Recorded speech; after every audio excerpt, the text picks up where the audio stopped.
Hi, everybody. It's Julie Ebersol for EllenHudson.com. Welcome to Hello Monday. Today, I'm going to be playing with some alcohol inks on the Essentials by Ellen cardstock vellum, which is a great, lovely weight.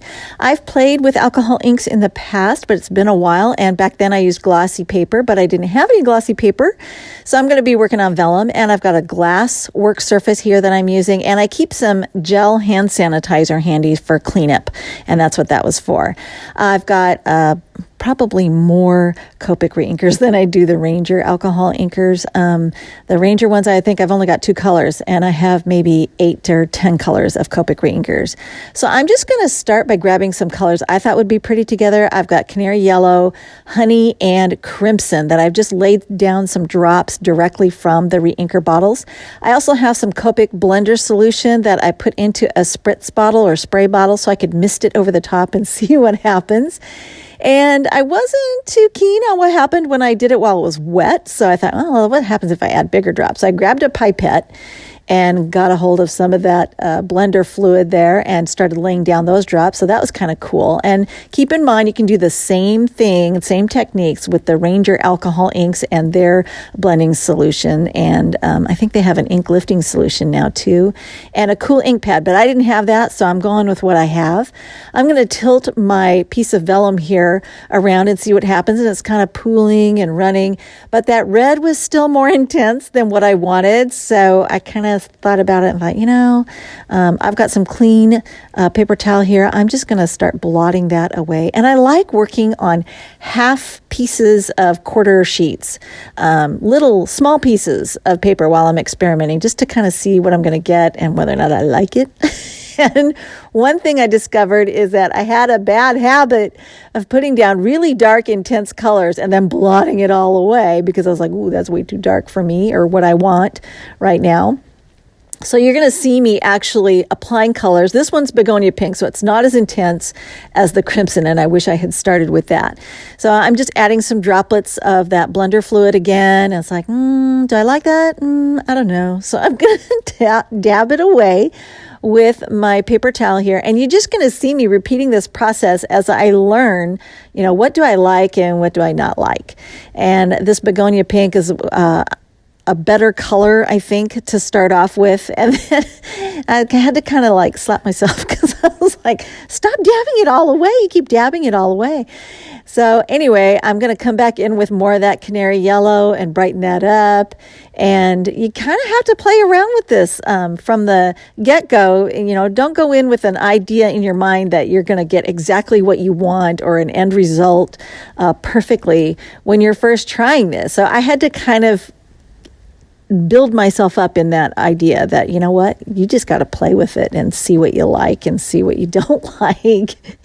So I did like flicking off the Copic blender fluid off the nozzle there and getting a really fine spatter once the Copic ink was dry on the vellum. And when I went in too soon before it had dried, I got more of that pooling and separating and pushing it aside kind of effect. And when I waited till it was dry, I got really cool water spots and droplets.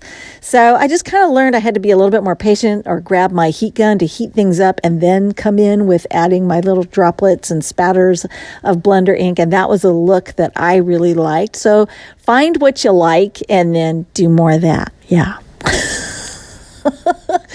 And I was trying to be careful too that I didn't blend so many colors together that I ended up with mud. But finally, when I was happy with the colors I had and the end results, I had to clean up my work surface and let that piece of vellum dry. Or you can take your heat gun, like I said, and speed that up. And then I was like, well, what am I going to do with it now? So I decided I wanted to make a fun card that spelled out something out. And so I grabbed a piece of Neenah Solar White. This is 110 pound. And I grabbed my classic classic block alphabet letters. And I die cut from white cardstock. And I die cut from that colored vellum piece. So the exact same letters. And I just toss those in a bowl, keep them handy so I don't lose them on my work surface. Now I've got a little Xyron X. I've had this one for a long time. They make them in a lot prettier colors now, but mine was orange. At the time, orange was all they ever had. And I had to make notes to it on myself with a Sharpie marker. So I would remember, it goes in this way and it comes out that way.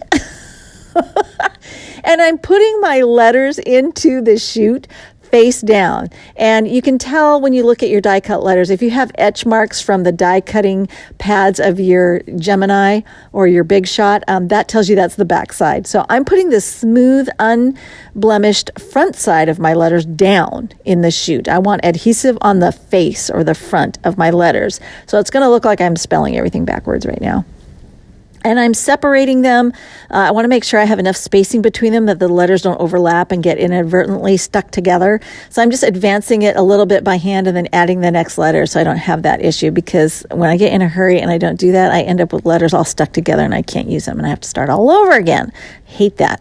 So anyway, another thing I like to do is use my embossing tool to just go around the edges there while the plastic liner paper is still on there, because sometimes you get these stringy adhesive boogers around the edges when you go to peel off that liner or peel the letter off the wax paper lining, and I hate that.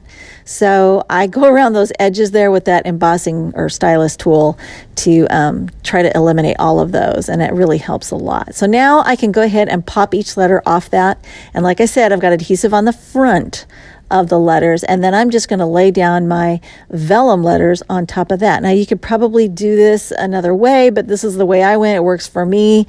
You figure out what works for you.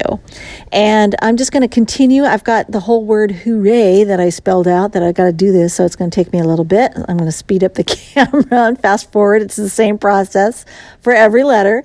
And I'm using the wax paper liner to just burnish this down to make sure that all my vellum layers are securely stuck to the cardstock counterparts. So now I'm going to work on my base card, and I've got a piece of the Modern Graphics paper pack. This is an Essentials by Ellen pattern paper, and it's all black and white. This one is the sprinkles, the random sprinkles of dots, kind of looks like confetti or snow falling from one side or from the sky there. And I cut a quarter sheet, and I'm going to sandwich it in between a piece of typing paper. And I laid down a piece of that iCraft Deco foil, or is it iDeco craft foil? I always get that wrong. But it's that great foil that, and you want to put it with the ugly side down on top of your pattern and the pretty side up. And then I sent it through my mini Mink, and you can use a heat laminator. I just have a mini Mink. I've had it for forever. It works great. So that's what I'm using, but you can use any heat laminator to do this.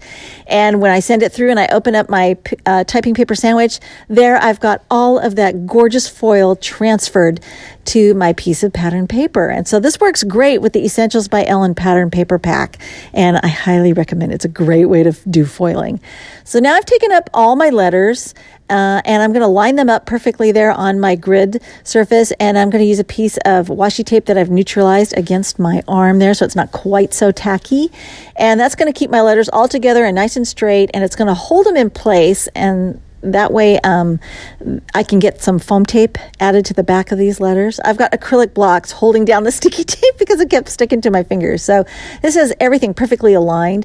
And I did mount that gold foiled paper to my card front with some tape runner. And now all I have to do is flip over the washi tape and figure out where I want to position those letters. I've removed all the liners from the foam tape, and I just press firmly.